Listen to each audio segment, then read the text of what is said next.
So, every year, a new iPhone comes out that's a little better, a little faster, a little stronger than the last one. And as we know, Apple is the master of messaging. So they give an incredible onstage presentation with unreal video production. They paint the simplest, prettiest picture of how this is the greatest iPhone they've ever made. The most powerful, fastest iPhone we've ever made. But they also do something else very important. Standard practice, but they give the phone to reviewers. And they don't have to do this, but they do, and everyone involved will have essentially some date that they are first allowed to talk about their experience with this new phone. Now, I've been a reviewer for years. We're professionals. Our job is to take that week and do all of our testing and take all of our findings and find all the things we like and all the things we don't like and all of the new features and test all of the new claims and distill them all down into one piece.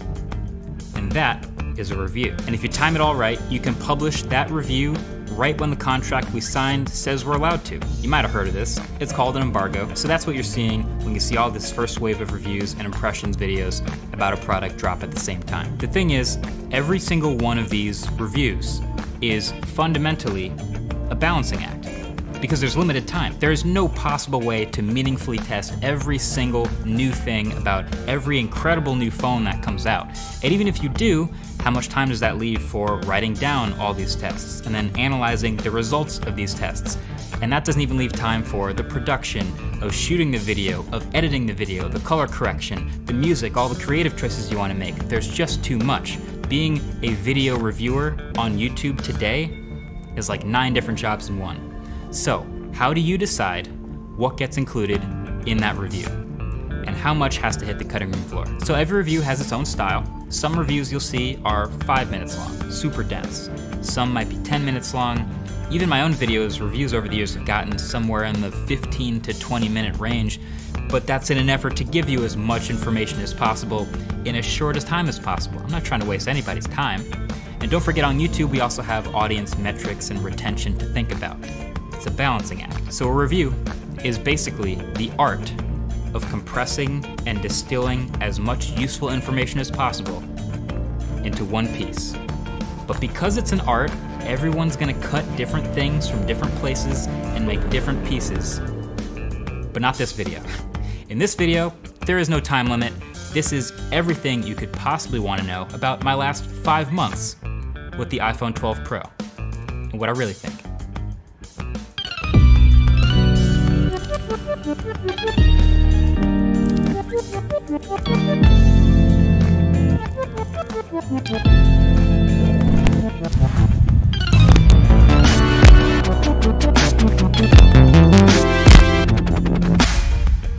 All right, so now that the limits are off, I'm definitely gonna be getting into the weeds a pretty good amount in multiple pieces of this video.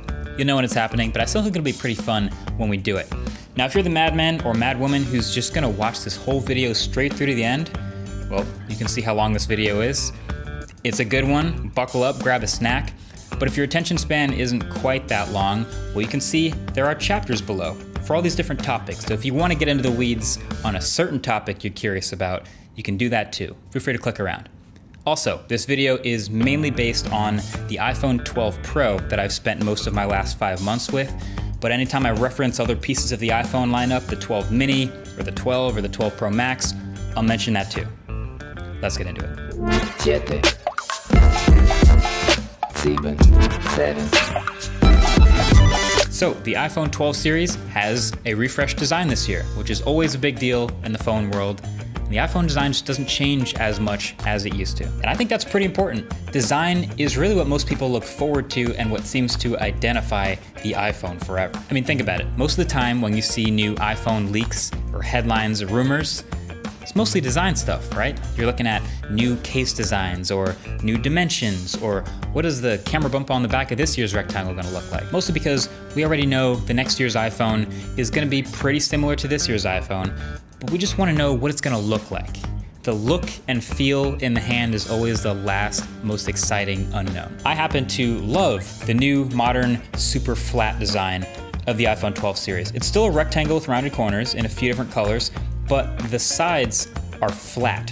straight up, 90 degrees, stand up on the edges flat. So the flatness has become this identifying characteristic of the phone, just like it was for the iPhone 4, 4S, 5, and 5S. But it's actually even flatter than most other flat phones because instead of 2.5D glass that's flat for most of the surface and then curves over at the very edges, this is just straight flat glass on the front and the back, and the flat stainless steel band around the edges.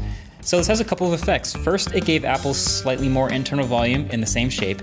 Second, it made the edges a bit sharper. So I happen to like the flatter edges just because I feel like it gives me something to hold when I'm picking up the phone, gripping it.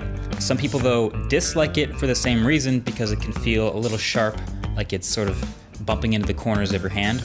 I haven't felt that with this phone. The thing I like and dislike the most about this design though is the finishes. So all of the new iPhone 12 Pros have this sort of matte finish on the back, which is nice. It's actually a satin that doesn't show many fingerprints in any light, which is awesome. It doesn't change much as it wears over time, but then you've got a glossy finish on the Apple logo, the camera bump, and the stainless steel band around the outside. So the logo, that's fine, I get it. But we know they could have made the camera bump matte because that's what they did on the regular iPhone 12, yet they went with a glossy finish just on this piece, and then combined with the raised sharp camera rings, this has the tendency to collect a lot of dust. Every iPhone 12 Pro you see that's been outside of a case for more than a few minutes or put into a pocket is gonna have dust around the camera modules. This doesn't actually change the performance of the camera, so it's actually not a big deal, but the dust is pretty much always gonna be there because of the rings. The most annoying part of the finish on these phones for me though is the fingerprints on the stainless steel rails. They are constant, so much so that it's not even worth cleaning in the moment when you notice there's fingerprints on it. Like they've nailed everything else about this rail. The power button is slightly bigger and still very clicky, love that.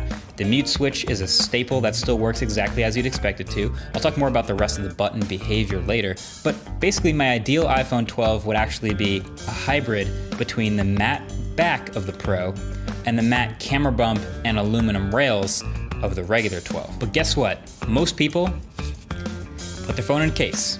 And so none of that stuff about the finishes, about the grippiness, about the corners will really actually matter to you that much if you cover up all of this engineering in a plastic shell of your choice. The size of the iPhone has always been pretty reasonable, although it's slowly crept up in size over the years. And this is my favorite size iPhone ever because it feels just about as big as it can get before I start to have to do hand gymnastics to reach the notification shade and the stuff in the top corner of the screen. For whatever reason, Apple just refuses to adjust the software on the gigantic iPhone 12 Pro Max to really take advantage of that bigger screen in a meaningful way.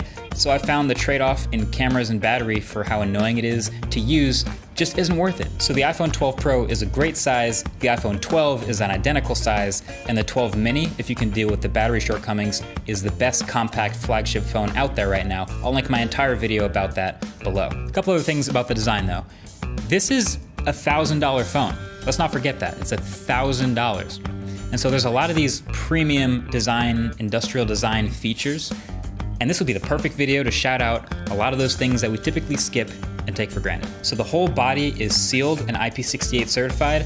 I'm not the type to put it underwater and test that, but it is able to withstand dust and dirt and is resistant to liquid submersion up to a max depth of 6 meters underwater for up to 30 minutes. So it's always nice to see premium phones that would survive a quick drop in the pool or a toilet or something like that. And actually, I also used to do a lot more tests if you go back far enough in videos where I would literally try to bend the phone and see if you could hear any flexing or creaking or anything like that.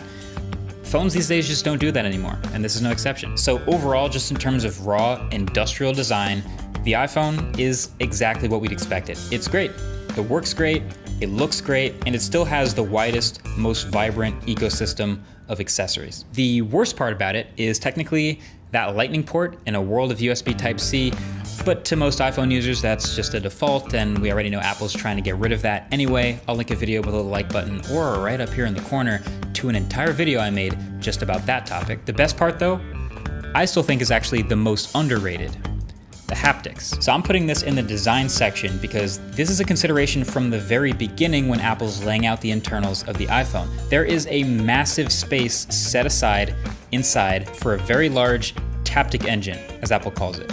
And it's really good. So instead of the previously typical rotational vibration motor, the That Taptic engine is a linear oscillating vibrator, and it can deliver incredibly precise, convincing vibrations that literally feel like taps, almost like you're pressing a real button or your phone is tapping you in your pocket, and it's better than any other phone's haptics I've felt right now. This one in the iPhone 12 Pro isn't necessarily better than last year, but it's just one of those things that we skip because we take it for granted, but it's really good. Apple's gotten so good at haptics that they're comfortable replacing typical buttons like a trackpad on a MacBook with just a flat piece of glass and a Taptic engine underneath. It's that good. Also, do I think that this triple camera array looks kind of like a stovetop? Yes. Do I think Apple knew that when they were making this phone? Yes. But do I think they just went ahead with it anyway because the memes are inevitable and it's kind of also extra press? Yes. So go ahead, put a case on it.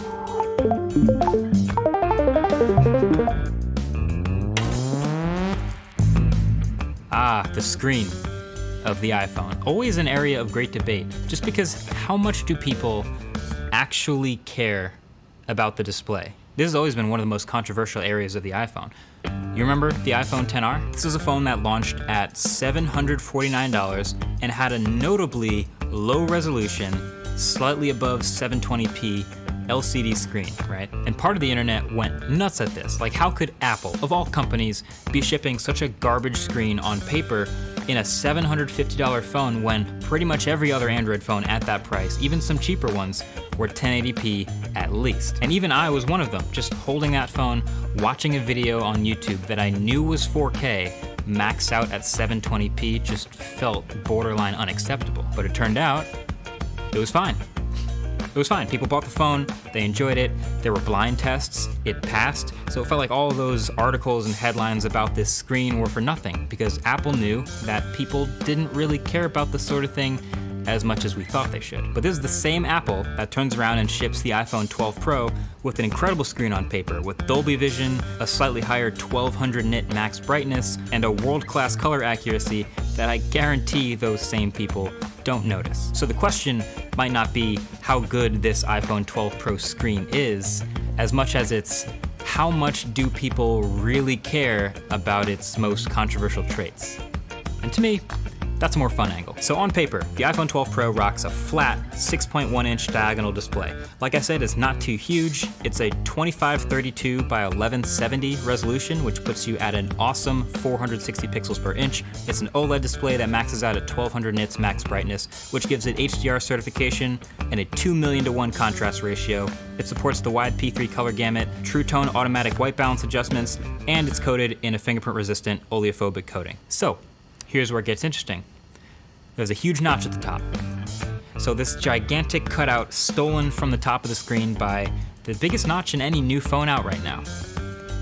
Do you care? Like, functionally, we all know why the notch is there. It's for Face ID, which hasn't really improved over the years as much as I was hoping, but it uses an infrared dot projector, a receiver, and there's an ambient light sensor along with a 7-megapixel selfie camera and an earpiece speaker and a mic. It feels like this huge notch has sort of faded into our peripheral vision.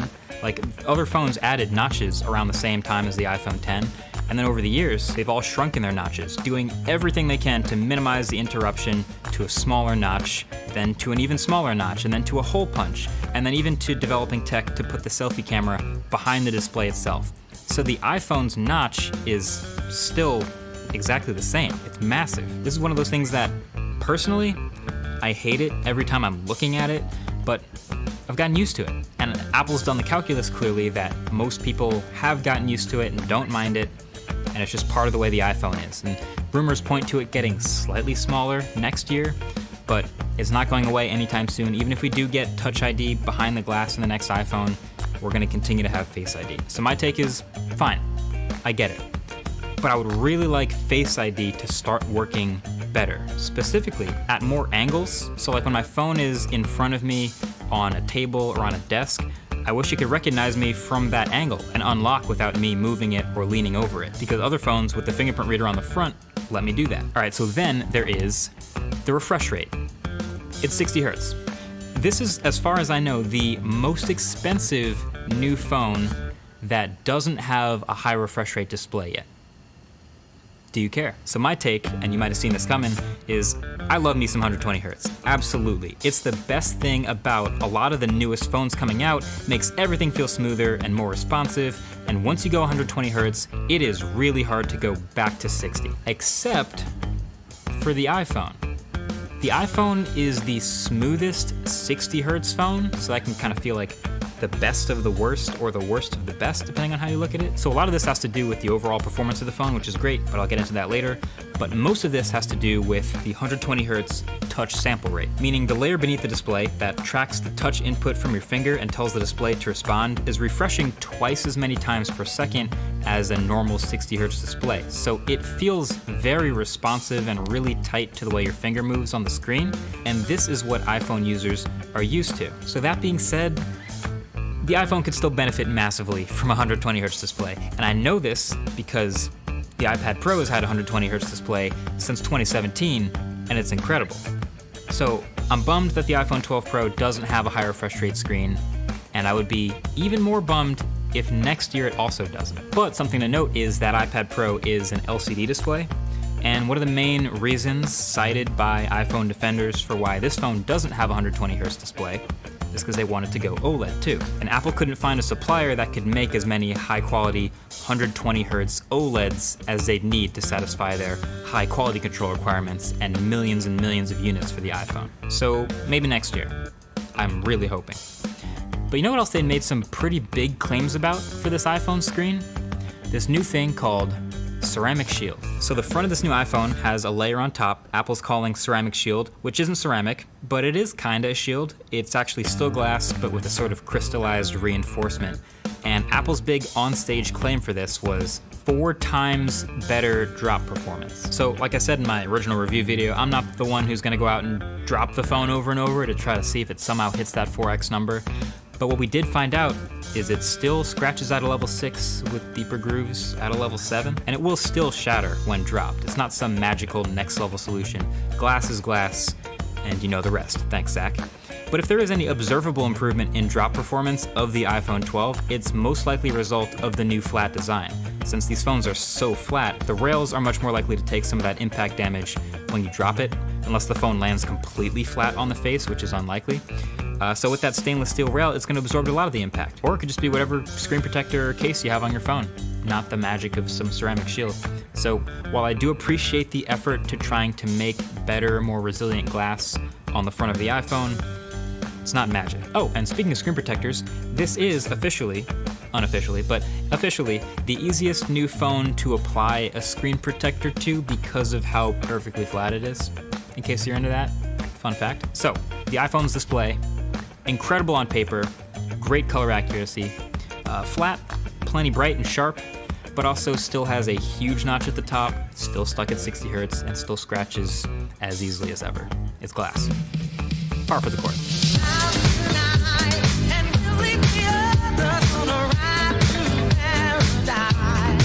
There is a lot that goes into the testing of a set of new smartphone cameras. And it usually ends up being the longest section of the review, just because so many phones have gotten so good that it feels like the camera is one of the last things that really differentiates them. But here we are with the iPhone 12 Pro and its triple camera system. So these are all top of the line cameras, but you probably already knew that. And honestly, I could probably have just ended it there. Like, you know you're getting good, consistent point and shoot photos, high quality videos, and a good mic. You're set. But that's not what you came here for, is it? So there's a lot more to say about these cameras. So first of all, the iPhone's cameras haven't really changed all that much since they started getting really good a few years ago. If it ain't broke, they definitely don't fix it here, which is funny because the headphone jacks also weren't broken, but I guess they didn't feel the same way about that. But the point is, there's not going to be some huge year-over-year difference with the iPhone cameras because they don't have much to change. The sensor size is going to stay about the same. It's a 12 megapixel optically stabilized sensor. This one has an f1.6 aperture, letting in plenty of light, and it's flanked by a 120 degree 12 megapixel ultra wide at f2.4 and a 2.5x optical telephoto at f2.0, a LiDAR scanner, a mic, and a flash to finish off that stovetop. The thing about the iPhone camera, though, that we sometimes forget when we get super into the technical weeds is it's designed to be as simple as possible, as easy as possible to use, while still achieving results that are very difficult to get any other way. So when Steve Jobs unveiled the original iPhone back in 2007, stay with me, this was one of the slides he showed on stage. It's a graph of ease of use versus how smart something is. And of course, he absolutely trashes all the competition, talking about how they're not very smart or they're not very easy to use. And the iPhone is gonna be way up in the corner. Just a classic, extremely scientific Apple chart on stage. So while the rest of the competition is definitely caught up on those axes, when you just look at the camera, just the camera, the iPhone still squeezes further up into that corner than any other phone out there right now. This camera app is dead simple, and it has been forever. Everyone knows how to point and shoot. Tap to focus if you really need to, and if you need any extra controls, they're typically hidden away, maybe one swipe and a tap away. And when you point and shoot, the software does a lot of heavy lifting thanks to Smart HDR, thanks to multiple exposures, thanks to computational photography, and thanks to a great image signal processor that makes it all happen very quickly. It would be really hard to get the results that the iPhone gets from any other camera system with just plain point and shoot, and that is what the iPhone is so good at. So I give it all the credit in the world for point and shoot, but what about the few times when you actually do want to get a little more custom? What about the times when you do want a little bit more manual control? That is when the Apple way can sort of bite you, because there isn't a whole lot of that in the stock iPhone camera app. There actually isn't a Pro mode in the iPhone 12 Pro's camera. Now, fortunately, they have gone ahead and added Pro RAW, which can give you a lot more flexibility in the editing process. And there are some apps in the App Store that can help the shooting process for you. But I guess what I'm trying to say is there's a lot of really good smartphone cameras. And I think if you were to do some sort of blind smartphone camera test with a bunch of different phones, all in manual mode to dial in the exact perfect photo, you might be surprised which one comes out on top. They'd all be really good. But where the iPhone separates itself is delivering consistent, great results with minimal effort. So every year I describe iPhone photos in the review, and every year it's pretty similar. They've got this crunchy, processed look, but not too over-sharpened or over-processed, plenty of dynamic range and detail for such a small file, and the iPhone is notorious for flattening out pictures with faces, making sure it always brightens up any faces that might be in the shadows or not exposed too well. It will always sacrifice the rest of the image if it has to, in favor of the subject, or the face, which most would argue is the smart thing to do in full auto. But when you spend $1,000+ on a smartphone, there's gonna be a lot of people who wanna do more than just point and shoot. And so that's where there's some edge cases where the iPhone camera does get beat out by the competition. Zoom is a big one. The iPhone 12 Pro maxes out at 12 times digital zoom. There's a few phones out right now with 10 times optical zoom lenses that max out in the triple digits for digital zoom. So, then there's other winners with even wider ultra wides, or winners with laser autofocus. But again, as far as point and shoot goes, which is what most people want out of most of their photos, most of the time, the iPhone nails that. Now, videos. This is where, to me, the iPhone separates itself as the best overall camera system in a smartphone, because there's another layer to this, which is app support. So you've probably seen by now some of the memes about how a video from an Android phone will look like a blurry, pixelated mess on Instagram, while the one from the iPhone looks great.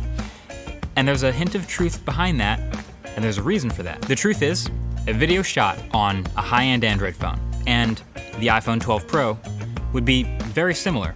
Comparable, either one could win. But a video shot inside of the Instagram app on a high-end Android phone versus the iPhone 12 Pro will have a massive difference. And that's because for years, many of the most popular apps with camera functions were simply screenshotting the viewfinder in Android phones instead of actually plugging directly into the camera feed like they do with iPhones. There was an Android Police article just the other day about how the Galaxy S21 is the only Android phone that doesn't suck at Snapchat because they actually plug straight into the camera feed on this phone. And that may seem like a step forward for Android, and maybe that's a new future direction, but fundamentally it still comes down to development.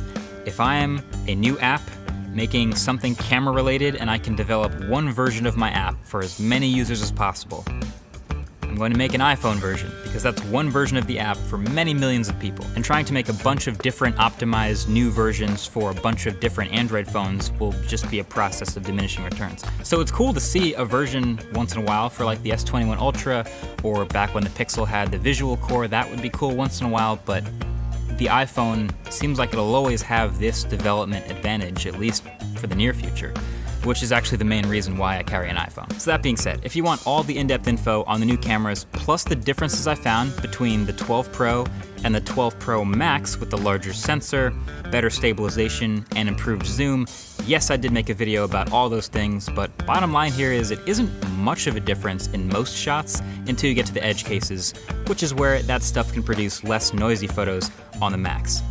Also, you remember Dolby Vision? About how there is this huge deal made about the fact that the iPhone 12 series is the first set of Dolby Vision certified cameras, and suddenly it was about to become a huge deal and everyone would start shooting HDR all the time. Well, that hasn't really played out yet. Don't get me wrong, the video files look great. Dolby Vision HDR video from an iPhone looks amazing on an iPhone, and if you send it to other iPhones, it'll look phenomenal on those displays, but the second you have to export it and send it somewhere else, that's where the experience starts to fall apart. iPhone's Dolby Vision video is using HLG, which stands for Hybrid Log Gamma, and without getting super into the weeds on file formats and nits, it's just not compatible everywhere. So if I shoot a Dolby Vision HDR video on my iPhone and I want to share it somewhere like Twitter, Instagram, or even an Apple TV where it's not supported, well then the video gets converted and mapped to an SDR image, fitting all of that HDR information back into a standard dynamic range screen, and to me that SDR image doesn't look great. So Dolby Vision HDR video looks super good when it works, and I've seen some awesome examples even on YouTube of iPhone 12 Pro HDR videos, and if you have the right monitor or the right phone, then these videos look awesome. But I'm still waiting for the best, most reliable HDR pipeline for getting a video shot here to hit your eyeballs compatibly, beautifully every time. But in summary, overall, the iPhone cameras, pretty good. 7.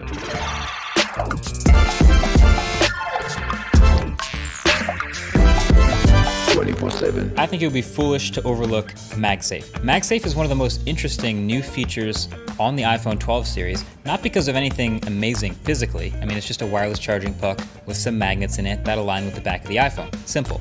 But the extra layer on top is there's rumors Apple's eventually going to be getting rid of the charging port as early as this year. So that means we could be looking at the future of charging on all iPhones. And then the fun part is also brings the potential of a whole ecosystem of magnetic iPhone accessories enabled through MagSafe. So first of all, on the name, I get why they called it MagSafe, it's beloved branding, but it doesn't quite serve the same utility as the original MagSafe. So if you rely on this MagSafe puck to charge your phone and you accidentally bump the wire, the phone is absolutely coming with it. It's hardly any more safe than a normal wire. But that being said, it works. Slaps on the back just like that, charges at 15 watts, and that's fine. There are a number of pretty decent MagSafe accessories, kind of like this, that are just cases that are compatible with MagSafe, meaning if you slap the charger on the back, it will also magnetize and work through it. This happens to be one of Nomad's leather cases for the iPhone 12 Pro Max here. But other than that, I was kind of hoping there would also be a separate ecosystem of just magnetic accessories that slap onto the back of the iPhone. So I got this car mount from Belkin, which has a somewhat tacky rubber on top of metal that's supposed to hold the iPhone in place without any clamps, which would be super cool just with the MagSafe magnet inside. And this to me was gonna open up this whole new world of things sticking to the back of the iPhone with magnets, and it's barely good sometimes. It might depend on your car's suspension at this point, but for me, it slowly sinks down while I'm driving until it eventually falls off the magnets. So it feels like this magnetic charging puck is the best MagSafe accessory out still, 5 months later.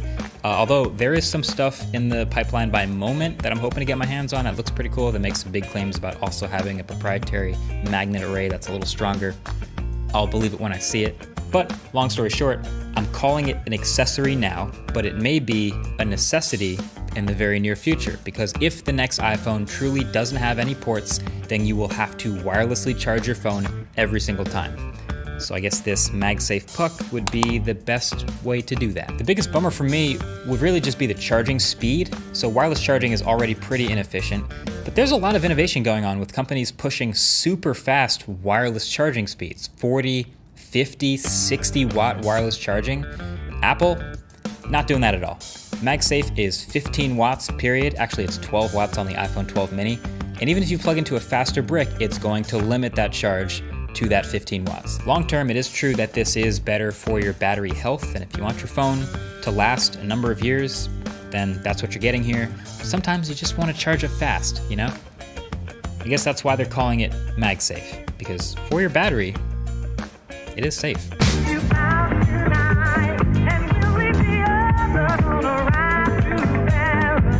The iPhone 12 Pro has a 3,687 milliamp hour battery. On paper, that's actually pretty small. We're very used to flagship smartphones nowadays having anywhere from 4,000 to 5,000 milliamp hours, sometimes more, rarely less. But thanks to the iPhone's efficiency, their vertical integration, their optimization, all the classic stuff we've talked about for years, that number doesn't really mean nearly as much as the actual day-to-day performance, which is great. On the iPhone 12 Pro, I can consistently get 6 to 7 hours of screen on time, which is really good for a phone of this size.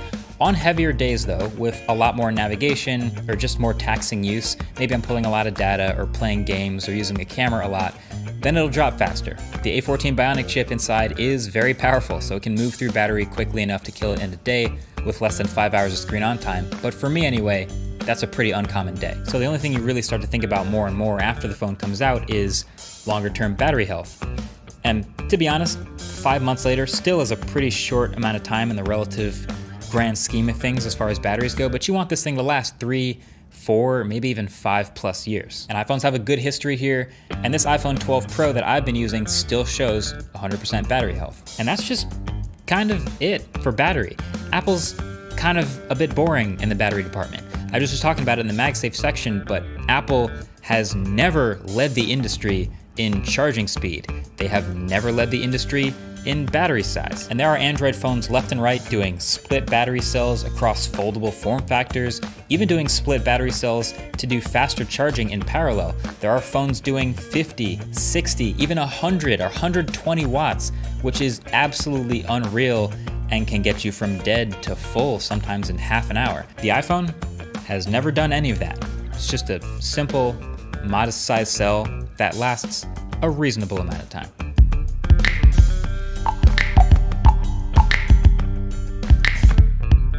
The iPhone isn't just a piece of hardware, it's the software that runs on it, and it's the ecosystem that surrounds it. Now, there isn't really a whole lot of extra stuff to say about iOS on the iPhone 12 Pro specifically that's new here. In fact, that's actually one of the things people like the most about it, is it is incredibly consistent. They don't change too much year over year, they never have, and older iPhones will have literally the exact same software experience as the new iPhone as soon as the new iPhones come out. So all I really have to say about iOS this time around is the stuff that was supposed to be new. Widgets. So widgets finally came to iOS after having them on Android for the past 12 years or so. So when Apple comes late to the party on something, usually there's some reason they're gonna do it the Apple way, or they're going to do it better, even though they weren't first. And now that I've had them for about 5 months on the iPhone 12 Pro, they're actually kind of better and worse at the same time. So iOS 14's widgets are really good. I actually think their implementation in iOS, while it's a little less custom, does feel a little more polished and controlled, as you'd expect from iOS. But when I first went over all of iOS 14's new features in that video, we saw a few widgets Apple built in that demonstrated huge potential. There's widget smart stacks and some really informative widgets to give you live updating information. They were all fairly clean and consistent visually. You still can't quite put it exactly where you want on every home screen, but this felt like the iOS way. And so now it was up to all our favorite apps and developers to update their apps to make great widgets like they did on Android. So where they ended up worse is there's actually not as many, and they're still not quite as customizable as they are on Android. Now, maybe it's a bit unfair to expect all my favorite apps to have updated with widget support like they've had a decade to do on Android, but just in the apps I use 5 months later, there's a Waze widget on Android, but not on iOS. There's a SoundCloud widget on Android, really useful playback controls, not on iOS. There's an Asana widget on Android, but not on iOS. So there are less widgets and overall less customization within the widgets themselves, but overall, the quality of the widgets feels a bit better. So, sounds about right for Apple. That being said, I was really curious how many people really use widgets. And so I did a poll on Twitter asking you guys, how many of you guys use widgets on your home screen, how many don't? And it turns out about 75% of you do, whether you're on Android or on iOS, which I found very interesting. So then we've got the new app library all the way to the right. Now this isn't quite the app drawer that so many of us love on Android, but it's getting there, and it's definitely useful for finding everything in one place and not needing to have every single app on a home screen or in some folders. So the iPhone's home screen situation will continue developing over time. And speaking of developing over time, so will the ecosystem. We can't talk about the iPhone without at least touching on the ecosystem around it. So Apple's ecosystem gets a little more complete surrounding the iPhone every year. Just this year, they added the HomePod Mini, they added AirPods Max, and the long-rumored AirTags are probably coming soon. And in the walled garden analogy, that can either be the inside of that garden getting even more lush and beautiful, or it can be the walls of the garden getting a little bit higher. Either way, I think they're kind of both true. The point is, it's making it harder to leave. I really don't have any fundamental problem with the way iOS works. It's mature enough now that at this point, any change they make is a small little added feature or a little experiment. Widgets were easily the biggest new thing, but they've pretty much locked in stuff like their swipe up gesture and the timing and responsiveness of animations, even if it is a little jarring coming from a square edge instead of a rounded edge. And they've locked up the camera UI fundamentals for so long, pretty much everyone on Earth knows how they work by now. I don't like the power button, for example, how it doesn't just turn off the phone, it also triggers Siri with a long press. Remember when power buttons just turn phones on and off? But the most consistently frustrating thing in iOS to me that I wish they would evolve is not notifications, although that could also use some work too, but settings. Just the fact that there are so many settings separated from the app and moved into the settings app. It's just been annoying for a long time. But guess what? The iPhone is still a ridiculously popular phone for a reason. It doesn't change too much year over year. There's nothing too dramatic happening versus the last one. People understand it, they're used to it. Both my parents use an iPhone at this point, and it would be really hard to recommend they switch to another phone, even if that phone is technically better. The cost of switching is high, and that's on purpose.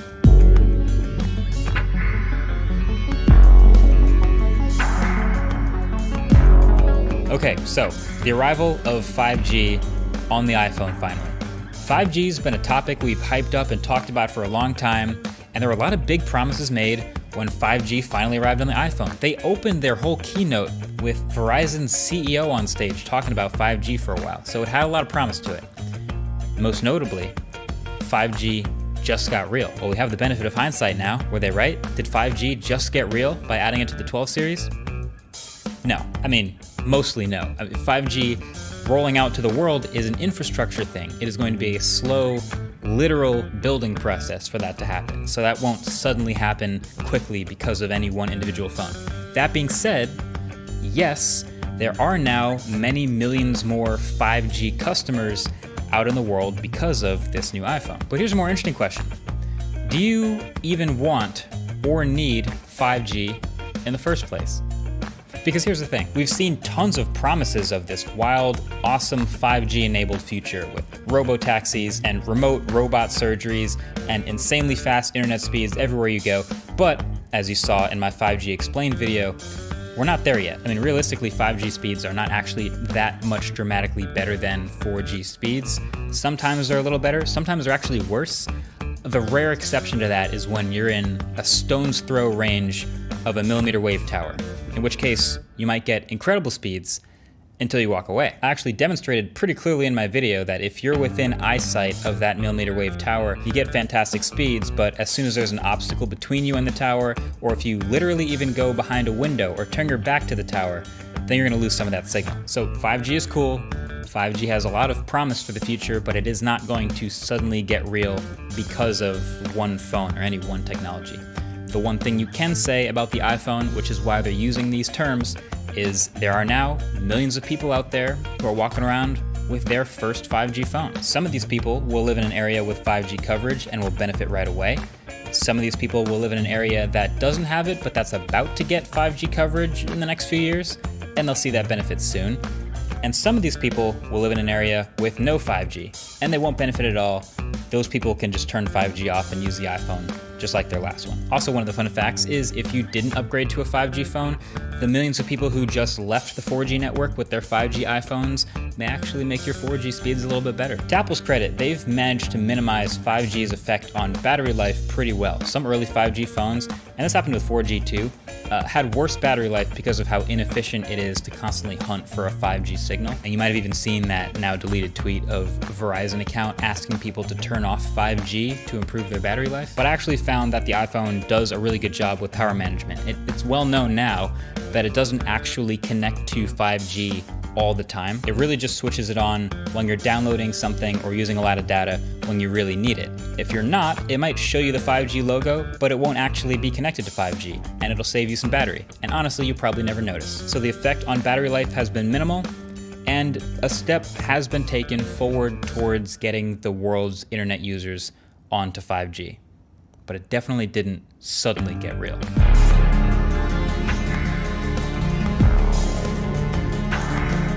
Okay, so you know how every year, as soon as a new iPhone comes out, there is a rapid and dramatic search for literally anything that could be possibly wrong with this new phone. And if there is anything, then that becomes a headline, and we're all just trying to find the latest, the newest gate. Signal strength drops when I hold the phone in a vice grip. Antenna gate. Some iPhones have charging problems. Charge gate.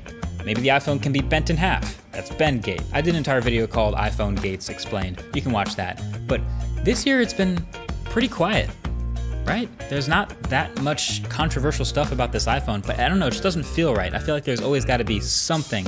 There's gotta be something for the YouTube channels to feast on for views. There's gotta be some sort of gate that we can talk about, right?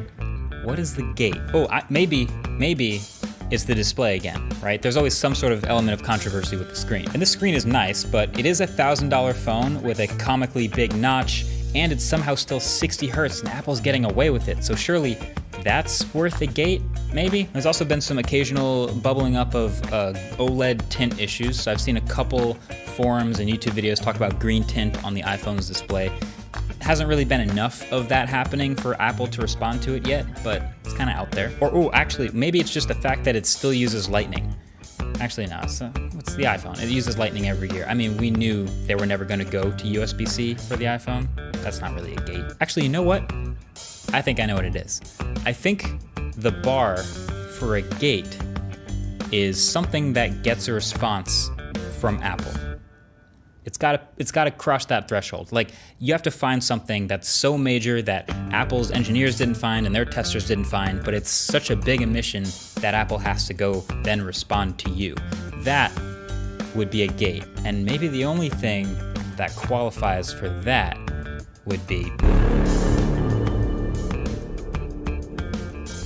So there is no charger in the box of the iPhone 12 series. And so it was pretty significant. Of course, it didn't get a reaction from Apple, but it was so big that it needed a sort of pre-reaction, which was an explanation by Apple in their keynote about why they were doing it.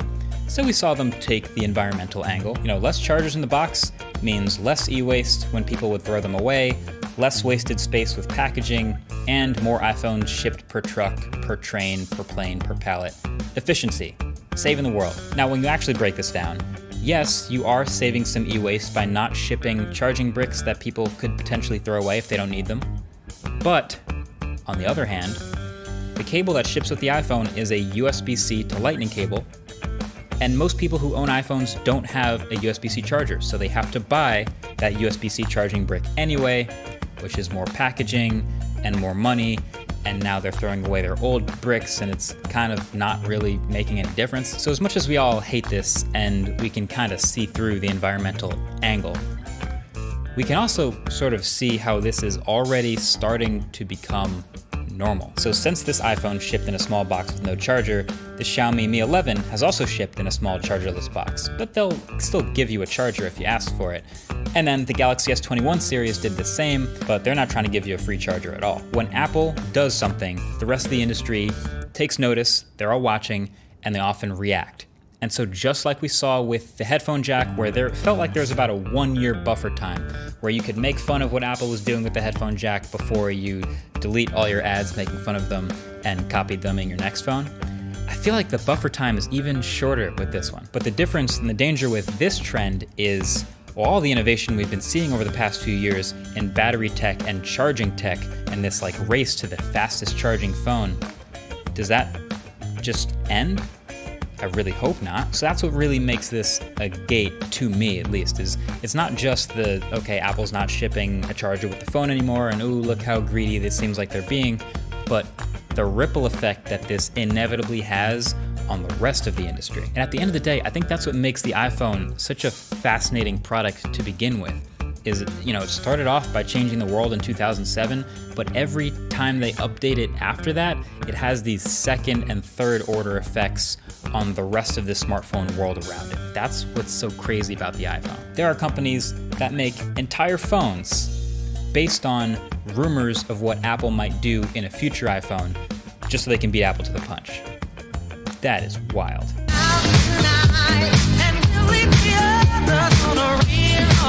All right, I think that's it. I think that's everything that I've wanted to say about the iPhone that I haven't in some way, in some video somewhere. I'm glad we did this. This is, if you made it straight through to the end of this video, watch the whole thing, well, we've been through a lot together, so I appreciate you. Also, you might notice it's a different shirt this time. That's what happens when it's a long video. It takes more than one day to shoot. But if you skipped directly to the end, this conclusion here, well, you missed the most exciting part. But either way, yeah, I'm super curious what you guys think. To me, it's not just about making a longer video just to make a long video. It's about being able to cover all of a topic instead of just a narrow slice of it like we normally are compelled to. But hey, if you guys watched the video and you enjoyed it, we can do more of this type of stuff. So let me know in the comment section below. Also down below, right below the like button, are all the references and all the links of all the stuff I talked about during this video, as promised. Cool, that's it. Thanks for watching. Now a word from the only sponsor brave enough to tack at the end of this gigantic video, ExpressVPN. Shout out to the sponsor of this video, ExpressVPN. So, quick question. How did you choose which internet provider that you use? Actually, I'll probably just answer that for you. You likely didn't have a choice, or if you did, you're pretty lucky because in most areas you don't have a choice. And so because these ISPs essentially have a monopoly over the areas that they serve, if they start doing things you disagree with, or if they start to track all the websites you visit, even when you're in incognito mode, what are you gonna do, switch?